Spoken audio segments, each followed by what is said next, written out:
Internets. It's going down. Internets. I got a story to tell you.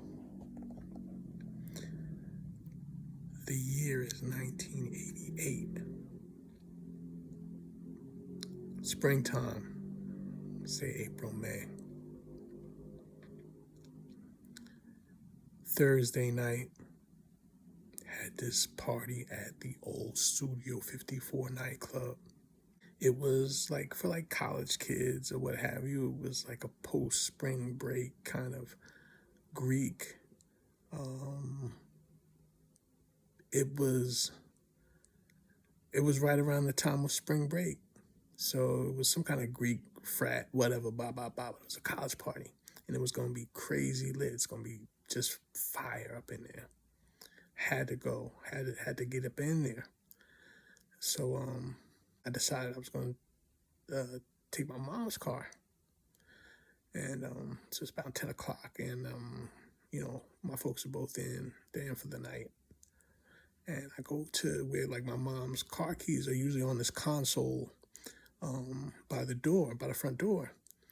And my mom's keys aren't there in, like, the key dish. But my dad's keys are. And I'm like, but I had to go to this party, so I grabbed my dad's keys, grabbed the fellas out, the Corona kids that I fucks with heavy, Drew, Ty, Vice, Brian. Y'all know him as Brian, but to me he's Vice, Viceberg, Vice Grip, Vice Squad. That's that nigga Vice. So we go to Studio 54. It's fucking amazing. It's crazy. It's like, you know what it is when you're in high school and you hanging out with college kids. Like, you really feel like, your life is about to be incredible. It's that kind of vibe too. Plus, college is a fly thing.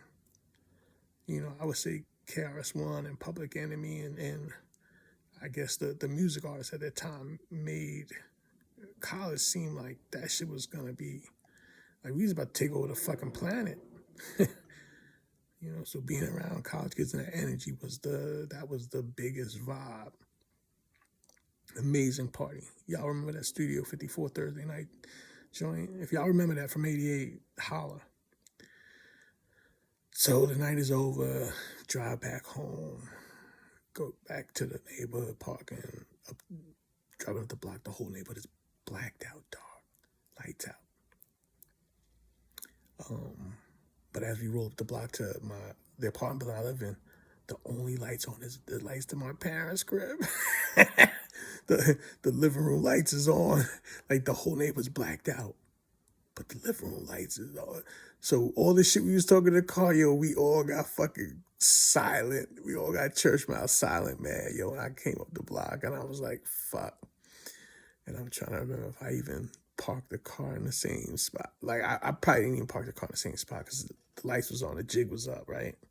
The jig was up. It was crazy. The whole neighborhood was blacked out except my apartment house. So I go to put my key in the door. My dad rips the door open. My dad says, go get them niggas. Go get them niggas. So I go grab Drew first because Drew lives, literally, I'm on the 10th floor, he's on the 11th floor.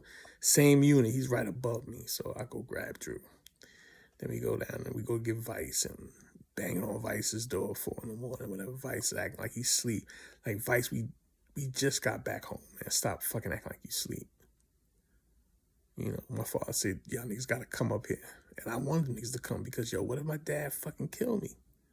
Like, I need witnesses, man, for this shit, man, because it's gonna be a massacre, right? My dad's gonna fucking kill me.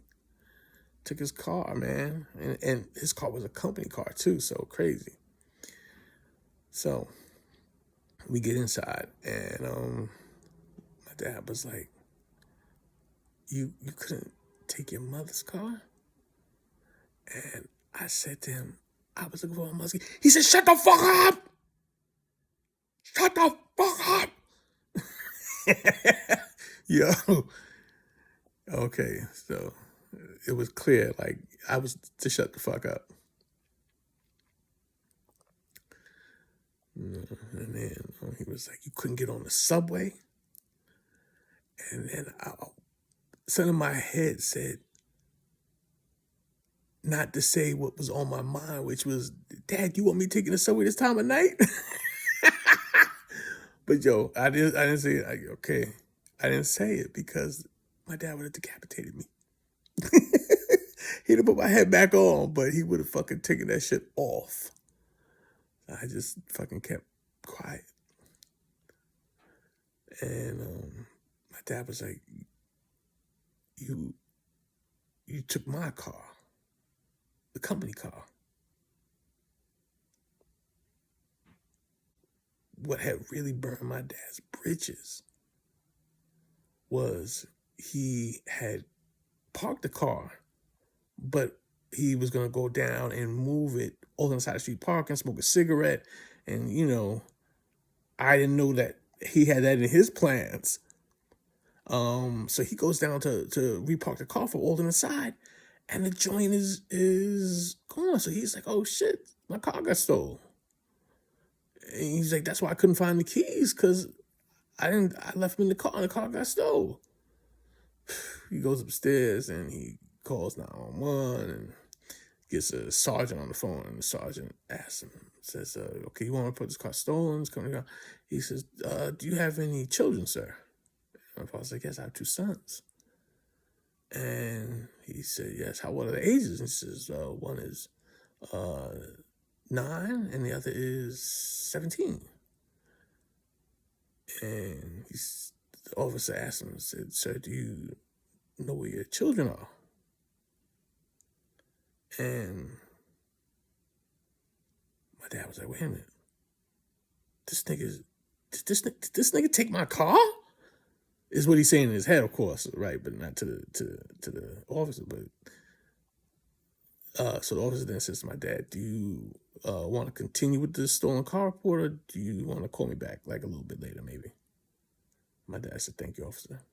He probably hung up the phone politely. I saw the phone wasn't broken, so he probably just hung it up. But if you ever seen them cartoons where like the character has steam that's coming out of their ears, okay, trust me, my dad has steam coming out of his ears at that moment. And that's why when we came up the block, the lights were still on, because he had been up since whatever time he went down to move the car. I'm sorry, Dad. I'm sorry. So my dad says to me, you couldn't just be Dari. Now, okay, so Dari, or Darius, is my family name. All right, Darius is my family name because Dallas is my government name. Dallas is my government name because my mother was married to a man named Dallas when she gave birth to me. And I was Junior. And my grandmother did not like Dallas. And the truth was, she was valid in that. So Darius to Dari became my family name. My father was like, you couldn't be Dari. You had to be the Dallas. You had to be the fucking performer. You had to be you had to be the know-it-all, the smarty pants, the fucking, you just couldn't be Dari. So, anytime I am with my friends and I regale them of a story of how I've failed at something, spectacularly, they say to me, you just had to be the Dallas. Yep.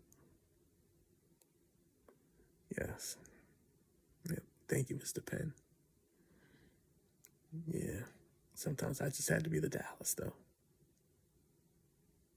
Internets! It's Talkitecture. We're a podcast, but not at all. Do the knowledge, nigga.